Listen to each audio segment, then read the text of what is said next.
Vinicius junior আর হচ্ছে Kylian Mbappe এই দুইজনের কি একই দলে অর্থাৎ রিয়াল মাদ্রিদে খেলা আদৌ সম্ভব কিনা তাই আজকে আলোচনা করব।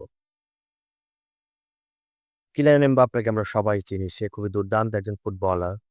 সে যখন পিএসজিতে খেলতো এবং ফ্রান্সের ন্যাশনাল টিমে যখন খেলে তখন কিন্তু সে লেফট উইংয়ে খেলে এবং তার প্রেফার্ড পজিশন হচ্ছে লেফট উইং। এটা ও সবসময় বলছে। ও এটা নিয়ে গ্যাঞ্জামও করছে নেইমারের সাথে অনেক অনেক সময়, কারণ নেইমার লেফট উইংয়ে খেলতে চায়, ওয়ও লেফট উইংয়ে খেলতে চায়, এটা নিয়ে অনেক গ্যাঞ্জাম করছে। দিন শেষে দেখা যেত যে নেইমারের একটু স্যাক্রিফাইস করা লাগতো, একটু ডিপে আসা লাগতো। ভিনিসিয়া কিলিয়ান এমবাপ্পে লেফট উইংয়ে চলে যেত। এই ছিল কাহিনী। আর পিএসজির যতদূর মনে পড়ে, সরি, আর ফ্রান্সে যতদূর মনে পড়তেছে যে ফ্রান্সে সবসময় এমবাপ্পে লেফট উইংয়ে খেলে, মাঝে মাঝে খুব কম সময় ওরে সেন্ট্রালি আনা হয়। তো এই চলতেছিল লাইফ যখন বিফোর রিয়াল মাদ্রিদ, যখন রিয়াল মাদ্রিদ ওর আসা দেয় তার আগে ওর লাইফ এমনি চলতেছিল, লেফট উইং খেলতেছিল। আর তখন রিয়াল মাদ্রিদে সবসময় ভিনিসিয়াস খেলতে হচ্ছে যে লেফট উইং হিসাবে, এবং ভিনিসিয়াস দুর্দান্ত করতেছিল। ভিনিসিয়াসে মানুষ ব্যালন্ডিয়ার শাউট দিয়েছিল যে হ্যাঁ ব্যালন্ডিয়ার ভিনিসিয়াস রিজার্ভ করে। হ্যাঁ, এই নিয়ে অনেক গ্যাঞ্জাম হয়ে গেছে, যাই হোক। তো দুজনেই হচ্ছে প্রপার লেফট উইঙ্গার, তবে দুজনের খেলার ধরনে একটু পার্থক্য আছে।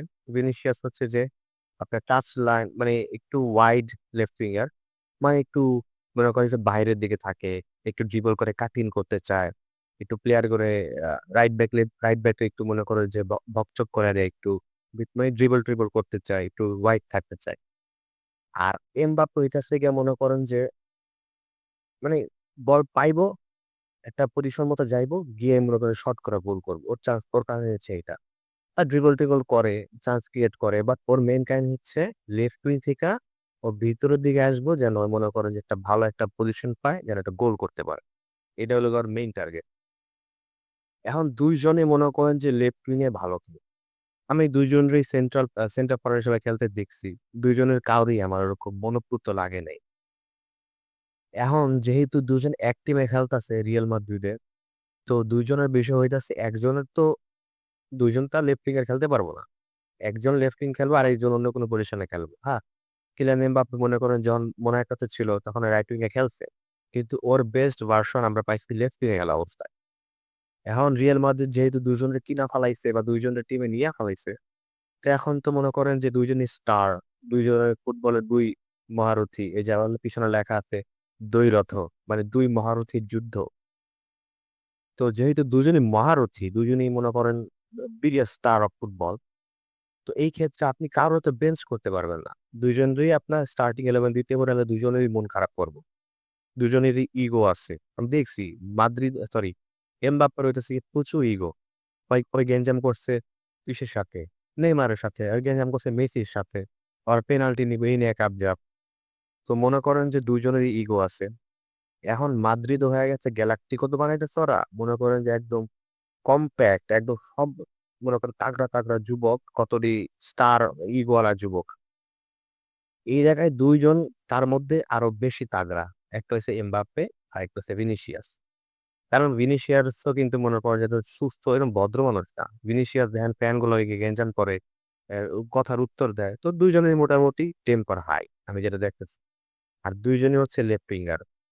এখন এখন যেহেতু ভিনিসিয়াস আগের থেকে এই মাদ্রিদের লেফট উইং এ খেললে অভ্যস্ত, তো ওরে মাদ্রিদ প্রেফার করে লেফট উইং এ। কারণ হইতেছে ও অলরেডি মাদ্রিদের বয়, হোম কাইন্ড অফ মাদ্রিদ অনেক বছর ধরে আছে, মাদ্রিদের ও ডার্লিং হইতে পারে। কিন্তু ডার্লিং তো চেঞ্জ হয়ে গেছে এখন। নতুন ডার্লিং এ বলছে এখন এমবাপ্পে। এখন এমবাপ্পেরে যেহেতু অনেক প্রত্যাশার পর মাদ্রিদ ফ্যানরা অনেক কান্নাকাটির পর এমবাপ্পেরে পাইছে, তাহলে এখন ওরা এমবাপ্পের একটু বেশি আদর যত্ন করো, স্বাভাবিক। এখন মাদ্রিদ ফ্যানরা বা অনেকেই বলতেছিল যে এমবাপ্পেরে যেন একটু আমরা লেফট উইং এ ট্রাই করি। তো এরকম করতে গিয়ে ভিনিসিয়াস অনেক সেন্টার ফরওয়ার্ডে খেলানো হয়েছে, এমবাপ্পেরে লেফট উইং এ ট্রাই করা হয়েছে। কিন্তু সমস্যা হচ্ছে জানেন, যতই যে যার নিজের পজিশনে খেলুক না কেন, সমস্যা হবে তখনই যখন নিজের টিমমেটদের মধ্যে ইগো কাজ করবে। এবং মাদ্রিদে এই জিনিসটা একদম স্পষ্ট যে ভিনিসিয়াস আর এমবাপ্পের মধ্যে একটা টেনশন কাজ করতেছে। ওরা দুজন কিন্তু হ্যাপি না একজন আরেকজনের নিয়ে। আমি আমি এটা আপনারা ভালো মতো খেয়াল করলে বুঝতে পারবেন যে দুজনের বডি ল্যাঙ্গুয়েজ দেখবেন, একজন আরেকজনের তাকানোর দৃশ্য দেখবেন যে গ্যাঞ্জাম আছে। এখন রিসেন্টলি ফাব্রিজিও রিপোর্ট করতেছে যে হ্যাঁ, এই গ্যাঞ্জাম আছে এবং শাবি আলোনসোর অনেক পাওয়ার দেওয়া হয়েছে যে সে যারা ইচ্ছা তারে বেঞ্চ করাই দিতে পারবে। বাট ঘটনা যেটাই হোক আমার মনে হয় না এমবাপ্পে বা ভিনিসিয়াস এই দুটার একটারও বেঞ্চ করানো সম্ভব। তো ইভেনচুয়ালি তাগো একটা সিস্টেম বিল্ড করতে হইব, যেটাতে মনে করেন যে ২ জনেরই রাখতে হইব হ্যাপি এবং ২ জনেরই খেলাইতে হইব। অ্যান্ড আমি মনে করি যে এরকম কোনো সিস্টেম এক্সিস্ট করে না। ইয়েস, এরকম সিস্টেম কোনো এক্সিস্ট করে না। এবার আপনি যেটা ইচ্ছা বলতে পারেন, আমারে গালি দিতে পারেন, আমি মাথা ব্যাথা নিয়ে নিব, কোনো সমস্যা নাই। কারণ হইতেছে ভাই, এরকম আমরা পিএসজি তেও দেখছি। ৩ মহারথী ছিল। ত্রয়ীরথ। ৩ মহারথী একদম, একদম একটা ছিল, জোশ ছিল। কিন্তু কাজ হইছে? কোনো কাজ হয় নাই। ঠিক মাদ্রিদ এখন এটাই হইতাছে। মাদ্রিদে এখন গ্রুপিং হয়ে যাবে আমি সিউর। এখন দেখবেন যে পেনাল্টি নিয়েও কয়দিন পর কাড়াকাড়ি লাগবো। এখন জাবি আলোনসো তারা অ্যানচেলত্তি কিছু করতে পারে নাই। জাবি আলোনসো নতুন ইয়াং কোচ। ওরে কি মানবো? আমার মনে হয় না। তো এই নিয়ে আমি মনে করি মাদ্রিদের জন্য বেটার হইব যদি কোন একটা ফয়সালা কইরা ফেলায়। মানে আমি ডিরেক্ট কইতেছি না, বাট কোন একটা ফয়সালা করে ফেলালে ভালো হয়। বাট যেহেতু মনে করেন যে এটা সিস্টেম দেখানো নতুন মতো শুরু হইতেছে, আমার মনে হয় মাদ্রিদ কিছুদিন ভুগবো। রিসেন্টলি দেখছেন তো পিএসজির এগেইনস্টে কিরকম ভুগছে। কারণ এমবাপ্পে বলেন আর ভিনিসিয়াস বলেন ২ জনের একজনের ট্র্যাক ব্যাক করে না। তো ওর ডিফেন্স তো শুরু হয় ভাই স্ট্রাইকার থেকে। আপনি এমবাপ্পেরে ঠিক আছে আপনি ফিফা ভাই বা আপনি দিলেন গেমিং মোডে অন করে রাখে। এমবাপ্পে তো স্ট্রাইকার। ভাই স্ট্রাইকারের জব শুধুমাত্র গোল করা না। স্ট্রাইকার ডিফেন্সের স্ট্রাকচারটা সেটা মেইনটেইন করে স্ট্রাইকার এবং যে ইটা থাকে, প্রেসিং থাকে। প্রেসিং শুরু হয় স্ট্রাইকারের কাছ থেকে। এমবাপ্পে না প্রেসিং এ ভালো, না ডিফেন্সিভ ভালো। এমবাপ্পে গোল করতে পারে।